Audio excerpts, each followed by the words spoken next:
আসসালামু আলাইকুম প্রিয় দর্শক, ইরান যুদ্ধের সম্ভবত একটা চূড়ান্ত পরিণতির দিকে অগ্রসর হচ্ছে। ইরানের সঙ্গে আমেরিকা এবং ইসরায়েলের যে যুদ্ধ, সেই যুদ্ধে যুক্তরাষ্ট্রের অবস্থা এখন এমন দাঁড়িয়েছে, মানে ট্রাম্পের অবস্থা এখন এমন দাঁড়িয়েছে, ওই যে ভিক্ষা চাই না কুত্তা সামলাও একটা কথা আছে না, অনেকটা এরকম যে ইরানকে নিঃশেষ করে দেওয়ার অথবা ইরানকে পদানত করার, ইরানের সরকার পাল্টে দেওয়ার যে আকাঙ্ক্ষা নিয়ে তারা অগ্রসর হয়েছিল, সেটা নিয়ে এখন আর তারা মাথা ঘামাচ্ছেন না। এখন কীভাবে ব্যাক করা যায় মান সম্মান নিয়ে, এই চিন্তা এখন ওনারা ব্যাকুল হয়ে পড়েছে। এই কারণটা হচ্ছে কতগুলি ঘটনার প্রেক্ষিতে। এই ঘটনাগুলো নিয়ে কালকে আমি একটু কথা বলেছিলাম। যুক্তরাষ্ট্র ভেবেছিল, ট্রাম্প ভেবেছিলেন যে ওনার সঙ্গে বোধহয় ওনার মিত্র যারা আছেন ইউরোপের কান্ট্রিগুলো, ফ্রান্স, জার্মানি অথবা ইংল্যান্ড, এরা সবাই বোধহয় ওনার সঙ্গে যুক্ত হবেন এবং সবাই মিলে বোধহয় তাকে আক্রমণ করবে ইরানকে। কিন্তু এরা কেউই ওনার সঙ্গে সায় দেয়নি। সবাই বলেছে যে এই যুদ্ধ আমরা শুরু করিনি, এটা আমাদের দায় না, আপনাদের কাজ আপনি করেন। এবং সবাই এই যে পিছু টান দিয়েছে, কেউ যে তার সঙ্গে নেই একমাত্র ইসরায়েল ছাড়া। এই জিনিসটা আমেরিকার ভেতরেও, মানে যুক্তরাষ্ট্রের ভেতরে যারা নাগরিকরা আছে তারাও কিন্তু এই একই কথা বলছেন। এবং ট্রাম্প যে এখন অসহায় বোধ করছেন, ট্রাম্প যে এখন মান সম্মান নিয়ে ফিরতে চাচ্ছেন, তার একটা নমুনা আমরা দেখলাম সর্বশেষ। ওনার যে নিজস্ব যে একটা ট্রুথ সোশ্যাল আছে, একটা আপনার সোশ্যাল মিডিয়ার মতো, যেখানে উনি নিয়মিত ওনার বক্তব্য দেন, সেখানে উনি লিখেছেন সবশেষে যে একদিন আগে ইসরায়েল যে ইরানের দক্ষিণাঞ্চলে একটা গ্যাস ফিল্ডে আক্রমণ করেছিল, সেই আক্রমণের বিষয়টা উনি আগে জানতেন না। মানে ইসরায়েল তাকে বলেনি যে তারা আক্রমণ করতে যাচ্ছে। আচ্ছা, আক্রমণ করেছে তো উনি আবার এখান থেকে ব্যাক করতে চাচ্ছেন কেন? মানে আমি জানি না এই কথা বলতে চাচ্ছেন কেন? চাচ্ছেন এই কারণে যে এই আক্রমণের পাল্টা জবাব হিসাবে ইরান আবার কাতারের একটা গ্যাস ফিল্ডে বোমা মেরেছে এবং সেটাও জ্বলছে এখন। এবং এই কাতারের গ্যাস ফিল্ডে বোমা মারার পর, হামলা করার পর, এখন ট্রাম্প বলার চেষ্টা করছে যে তোমরা এখানে আর মেরো না। কারণ একটা জিনিস আপনি বলবেন যে কাতারে বোমা মারছে, তা ট্রাম্পের কেন লাগে? এই কারণে ওই যে ছোটোবেলায় পড়েন নাই যে রাক্ষসের জানটা থাকে, তার প্রাণ ভ্রমর থাকে আরেকটা আপনার ভ্রমরের বুকের মধ্যে হৃদয়ে, মানে ওনার হৃদয়টা আরেক জায়গায় থাকে, ওনার জানটা ওখানে থাকে। তো এরকম টোটাল মধ্যপ্রাচ্যে যুক্তরাষ্ট্রের প্রাণ ভ্রমরত্ব এগুলো, এই যে কাতার, কুয়েত, সৌদি আরব, তারপরে বাহরাইন, UAE, এইগুলো হলো গিয়া যুক্তরাষ্ট্রের প্রাণ ভ্রমরা। এই সব জায়গায় ওনার যুক্তরাষ্ট্রের ঘাঁটি আছে এবং ঘাঁটিগুলো তারা করেছে হলো গিয়ে এই দেশগুলোকে হেল্প করার জন্য, এই দেশের যে রাজতন্ত্র আছে সেটাকে টিকিয়ে রাখার জন্য। এখন যদি আজকে কাতার আক্রান্ত হয়, কালকে কুয়েত, বাহরাইন অথবা UAE অথবা ওমান অথবা সৌদি আরব বলবে যে তুমি তো কাতারকে রক্ষা করতে পারলে না, তাহলে তোমাদের সঙ্গে আমাদের কী সম্পর্ক, আমি কেন তোমাকে হেল্প করব? তো এই যে বিষয়গুলো, এগুলো কিন্তু ট্রাম্পকে আসলে বিচলিত করে তুলছে। কারণ এদের টাকা পয়সা সবই তো ট্রাম্পের, মানে যুক্তরাষ্ট্রের কাছে রাখা আছে।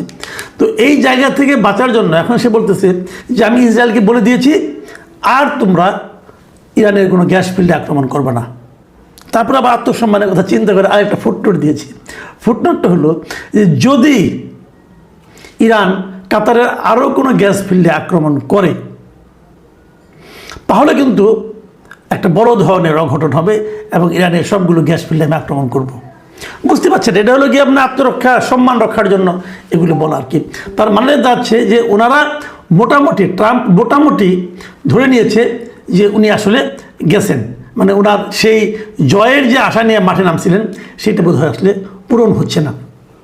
এখানে আরও একটা বিষয় ট্রাম্পকে কিছুটা বিচলিত করেছে, সেটা হলো গিয়ে এই যুদ্ধে তো ব্যাপক অর্থের খরচ হচ্ছে, ব্যাপক অর্থ ব্যয় হচ্ছে, তাই না? এই অর্থ ব্যয়টা কী পরিমাণ সেটা অবশ্য অ্যাকুরেট হিসাবটা এখনও পাওয়া যায়নি। তবে একটা জিনিস পাওয়া গেছে, সেটা হলো এরই মধ্যে পেন্টাগন হোয়াইট হাউসকে চিঠি লিখেছে যে যুদ্ধের এখন যে পর্যায়ে আছে, যদি দ্বিতীয় পর্যায়টা আপনারা শুরু করতে চান, তাহলে আমাদেরকে আরও $200 বিলিয়ন দিতে হবে। মানে পেন্টাগন হোয়াইট হাউসের কাছে $200 বিলিয়ন চেয়েছে এই যুদ্ধের সেকেন্ড ফেজ চালু রাখার জন্য। তাহলে প্রথম ফেজে আরও বেশি খরচ হয়েছে, সেটা কত হতে পারে? এই যে বিপুল অর্থ যাচ্ছে, এটা কার অর্থ? এটা কিন্তু যুক্তরাষ্ট্রের একজন সিনেটরের অধীনে একটা বক্তব্য শুনলাম, একটা ভিডিও দেখলাম। উনি বলতেছেন যে এই যে বিপুল অর্থ যাচ্ছে, এটা কার টাকা? এটা যুক্তরাষ্ট্রের জনগণের টাকা। যুক্তরাষ্ট্রের জনগণের টাকা এভাবে দেদারসে খরচ করা হচ্ছে কার স্বার্থে? এই যুদ্ধে তো যুক্তরাষ্ট্রের কোনো স্বার্থ নেই। ইরানের ক্ষমতা পরিবর্তন হলে স্বার্থ লাভ হবে ইসরায়েলের, না যুক্তরাষ্ট্র। তো যুক্তরাষ্ট্র দেখেন ট্র্যাপড হয়ে গেছে, এবং যুক্তরাষ্ট্রের ভেতরে সাধারণ নাগরিকদের মধ্যে কিন্তু এটা নিয়ে প্রশ্ন এখন উঠছে, এবং তারা সিরিয়াসলি বলছে যে কেন আমাদের ট্যাক্সের টাকা আমরা ইসরায়েলের জন্য খরচ করব? কোনো জবাব নাই, ট্রাম্প কোনো জবাব। এবং উনি নানা রকম গাল গল্প করে, নানা রকম ইতিবাচক কথাবার্তা বলে, এই জিতে গেলাম, আজকেই জিতবো, কালকেই জিতবো, যে যুদ্ধ চালানোর মতো ইরানের আর কোনো সক্ষমতা নেই, এগুলি বলতেছেন। এগুলি যদি সক্ষমতা যদি না থাকতো তাহলে কাতারে আক্রমণ করলো কীভাবে? যদি সক্ষমতা না থাকতো তাহলে ট্রাম্প কেন নিজে ট্রুথ সোশ্যালে যে তাদেরকে রিকোয়েস্ট করছে তোমরা আর মেরো না, আর মারলে কিন্তু আমরাও মারবো? তো এই যে বিষয়গুলো না, এগুলো কিন্তু আসলে খুব এখন একদম স্পষ্ট হয়ে যাচ্ছে যে এই যুদ্ধে যে লক্ষ্য নিয়ে যুক্তরাষ্ট্র মাঠে নেমেছিল সেটা বোধহয় অর্জিত হচ্ছে না। এর মধ্যে আরেকটা কথা বলি, আমি একটা টেলিভিশনে একটা দেখলাম, একটা প্রোগ্রাম দেখলাম বিদেশের। সেখানে বলা হচ্ছে যে একটা ট্রাম্পকে তারা তুলনা করছে এই যুগের হিটলারের সঙ্গে, মানে আগেকার দ্বিতীয় বিশ্বযুদ্ধে হিটলার ছিল তার সঙ্গে তুলনা করা হচ্ছে ট্রাম্পকে। বলা হচ্ছে ট্রাম্প হচ্ছে এই যুগের হিটলার। যুক্তরাজ্যের শেফিল্ড ইউনিভার্সিটির একজন অধ্যাপক, তার নাম হলো অধ্যাপক হেঙ্ক ডি বার্গ। তিনি আজ থেকে 2 বছর আগে, মানে ট্রাম্প তখনও সেকেন্ড টাইম প্রেসিডেন্ট হননি, এবং প্রেসিডেন্ট না হওয়ার আগেই ওনার মাত্র তখন প্রচারণা শুরু হয়েছে, ক্যাম্পেইন মাত্র শুরু হয়েছে। ওই সময়ে এই প্রফেসর বার্গ ভবিষ্যৎবাণী করেছিলেন যে ট্রাম্প যদি আসে তাহলে সেটা পৃথিবীর জন্য আরেকজন হিটলারের আগমন ঘটবে। এবং উনি একটা বই লিখেছিলেন, সেই বইয়ের নাম হলো Trump and Hitler, A comparative study of lying. মানে সহজ বাংলা করলে হলো ট্রাম্প এবং হিটলার মিথ্যা বলার একটা তুলনামূলক আলোচনা, মানে মিথ্যার একটা তুলনামূলক আলোচনা। উভয়ই প্রচুর মিথ্যা বলেন এবং তার একটা তুলনামূলক আলোচনা উনি করেছেন। এবং এই বইটা যখন উনি লেখেন তখন কিন্তু আমি আগেই বললাম তখন কিন্তু ট্রাম্প ক্ষমতায় আসেনি, তার ক্যাম্পেইন মাত্র শুরু হয়েছে। এবং তখনই এই প্রফেসর বার্গ পুরো দুনিয়াকে সতর্ক করে দিয়েছিলেন যে ট্রাম্প এবং হিটলারের মধ্যে ব্যাপক মিল রয়েছে। এবং এই মিলের মধ্যে উনি প্রথমত দুটো মিলের কথা বলেছেন যে এই দুটো দিকে আপনারা তাকান, দেখেন, তাহলে বুঝবেন। দুটো মিল কি? 1 নম্বর মিল হলো এরা উভয়ই গণতান্ত্রিক প্রক্রিয়ায় ক্ষমতায় এসেছে। ট্রাম্পও এসেছে, হিটলার এসেছে। তখন ট্রাম্প আসেনি, ট্রাম্প তো আসবে আর কি।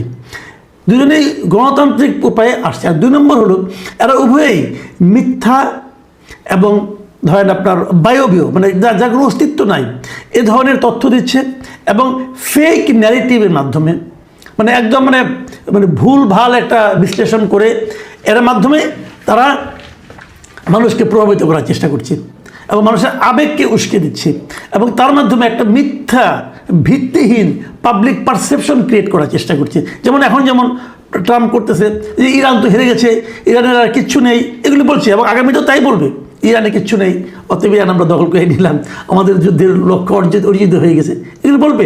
যে এই যে মানে পাবলিক পারসেপশন, একটা মিথ্যা পাবলিক পারসেপশন তৈরি করার ব্যাপারটা, এইটাকে হিটলারও করেছে এবং ট্রাম্পও করতেছে।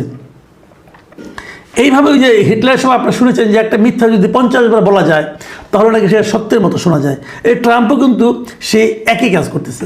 উনি আরেকটা মিলিয়ে কথা বলেছেন যে হিটলার যখন ছিলেন তখন উনি কিন্তু হিটলার মানে জাতিগত একটা বিদ্বেষ তৈরি করেছিল, যে হিটলার তখন ইহুদিদের ব্যাপারে হেট স্পিচ ছড়িয়ে দিয়েছিল, মানে ইহুদিদের ব্যাপারে একদম জাতিগতভাবে একটা ঘৃণা উনি ছড়িয়ে দিয়েছিলেন। এর বিপরীতে ট্রাম্পকে এই প্রফেসর বার্গ বলতেছে যে ট্রাম্প একই কাজ করতেছে ইহুদিদের পক্ষে। এবার উনি এই হেট স্পিচগুলি ছড়াচ্ছেন মুসলিমদের বিরুদ্ধে, মানে এরকম দারুণভাবে কিন্তু উনি মিল দেখিয়েছেন। এবং উনি বলেছিলেন তখন ইলেকশনে আগ মুহূর্তে করেছিলেন, তো উনি বলেছিলেন যদি ইলেকশনে যদি ট্রাম্প জিতে যায় তাহলে কিন্তু হিটলারের ওই যে ঘটনাগুলি তার পুনরাবৃত্তি ঘটতে পারে। হিটলার কিন্তু দ্বিতীয় বিশ্বযুদ্ধ হিটলারই শুরু করেছিল। এখন ট্রাম্প সেই কাজটা করতে যাবে কি না এটা বলা বড় কঠিন। এবং প্রফেসর বার্গ উল্লেখ করেছিলেন যে ট্রাম্প হলো নতুন একজন আমেরিকান হিটলার। এই আলোচনা শেষ তো এই পর্যন্ত হয়েছে। ওনার বইটা যদি আপনি পারেন কিনে পড়তে পারেন।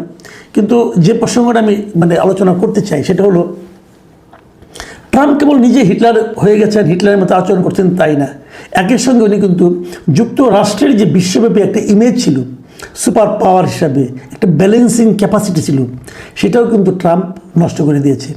আগে যেমন সারা দুনিয়াতে কোথাও দুইটা দেশের মধ্যে যুদ্ধ লাগলে, বিরোধ তৈরি হলে যুক্তরাষ্ট্র সুপার পাওয়ার হিসাবে, বিশ্ব মোড়ল হিসাবে একটা হস্তক্ষেপ করতে পারতো, বলতে পারতো তোমরা যুদ্ধ করো না, অথবা শান্তির কথা বলতে পারতো।